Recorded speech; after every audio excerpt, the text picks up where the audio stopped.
The Strait of Hormuz is being called closed. So how could nearly 9 million barrels of oil still be moving through it every day? That is the figure the United States Energy Secretary says is now crossing this narrow strip of water. At first, the numbers seem to be fighting each other. For the second quarter, the United States Energy Information Administration estimated an average flow of only about 4.9 million barrels a day. Did someone get it wrong? Not necessarily. The first figure is an average across 3 months. The second is a later public statement whose full method has not been released, and a ship can switch off its tracking signal, alter course, or move under military supervision. It may vanish from the public map while its oil keeps moving. Right now, Iran says it has reached an understanding with Oman on a route plan, but the final rules are still unfinished. And only a few tanker attacks can make other ships wait, because the risk is counted first by captains, owners, and insurers. So the real question is not simply whether Hormuz is open or closed.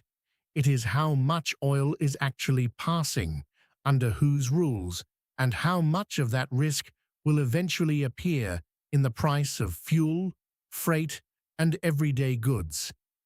Start with 4 numbers that should never be placed in one neat row.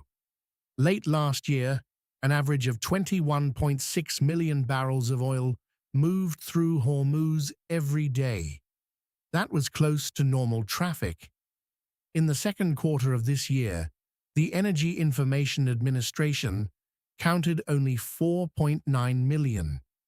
But that is the average for April, May, and June, months when traffic recovered, then fell, then recovered again. Next came the claim of nearly 9 million. It may describe a later better day or a short stretch of improved traffic. The problem is that the detailed calculation was not made public. The honest conclusion is this: flow may have risen, but the exact figure has not been independently confirmed. And finally, there is a figure near 15 million. That is a wider regional estimate that also includes oil carried by pipelines around the strait. In other words, it answers a different question altogether. These are not 4 competing versions of one event. They are 4 different windows. One shows the pre-war norm. One is the average for a disastrous quarter. One is a later snapshot without an open method. And one adds bypass routes. If you like seeing a dramatic number checked before it becomes a dramatic conclusion, subscribe. That is exactly what we do here. Now consider the word closed. Imagine an airport where normal passenger flights have stopped, but military, cargo, or specially cleared aircraft still land from time to time. For a passenger, the airport is closed. For an air traffic controller, movement is not zero. Hormuz works in a similar way. Normal, unrestricted passage has broken down. Some ships wait, some change route, some wait for security guarantees. A limited number of tankers still get through. So the statements the strait is closed and limited flow continues can both be true. But how can a tanker, the length of several football fields, disappear? Ships broadcast their identity, position, course, and speed. Other vessels and commercial tracking services can see those signals.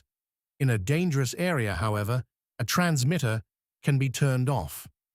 Sometimes that hides the origin of a cargo. Sometimes it keeps the ship from advertising itself as an easy target. That is why the Energy Information Administration warns that tracking data around Hormuz has been especially unreliable since the end of February, and estimates have required frequent revisions. Analysts examine where a vessel departed, where it appeared again, which port it reported, and how long the journey took.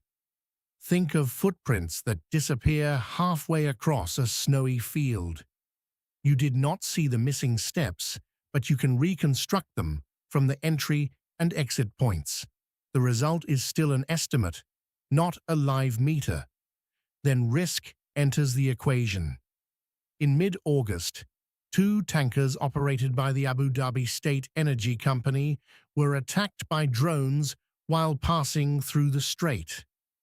Another vessel operated by the same company was reported attacked the following day. No one was killed or injured in the incidents reviewed here. The United Arab Emirates blamed Iran, but that remains an accusation, not independently established responsibility for every incident.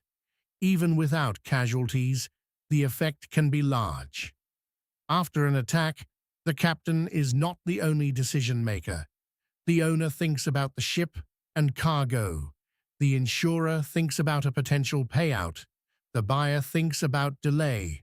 One damaged tanker carries one load of oil, but fear of the next attack can hold up dozens of voyages. That is why the new Iran and Oman understanding matters. Iran says the two sides have agreed on a route plan, but a route drawn on paper does not make movement at sea safe. Final rules, credible enforcement, and ship owners willing to trust the system are still required. The negotiating deadline between the United States and Iran also passed without a comprehensive agreement that would fully reopen the waterway. That leaves two realities at once. Diplomacy says a deal may be close. Commercial shipping asks who will guarantee that the next tanker will not be attacked. There is another trap. Even if more crude oil crosses the strait, fuel stations will not instantly return to normal. Crude has to reach a refinery. The refinery has to turn it into diesel, gasoline, or jet fuel. Then the finished product has to be loaded and delivered. The International Energy Agency has already seen this split. Crude traffic recovered faster than exports of refined fuel. Hormuz adds pressure, but it is not the only force in the market. Restrictions on Russian exports, refinery problems, inventories, demand, taxes, and exchange rates all matter at the same time. Anyone promising that Hormuz will raise fuel by one exact amount is pretending to know more than the evidence shows. The chain itself is real. More expensive or less available fuel raises a carrier's costs. Higher freight charges enter the price of food, electronics, building materials, and almost anything moved by truck or ship. Risk being calculated in Hormuz today can reach the bills of people thousands of miles away tomorrow. Do not wait for one magic number. Watch three things: whether final route rules appear, whether ships can pass for several weeks without new attacks, and whether independent estimates confirm a stable increase in flow. Only then can we say the strait is truly reopening, rather than letting a few ships through between new threats. What would convince you more, a signed agreement or several weeks of safe traffic? Tell us in the comments.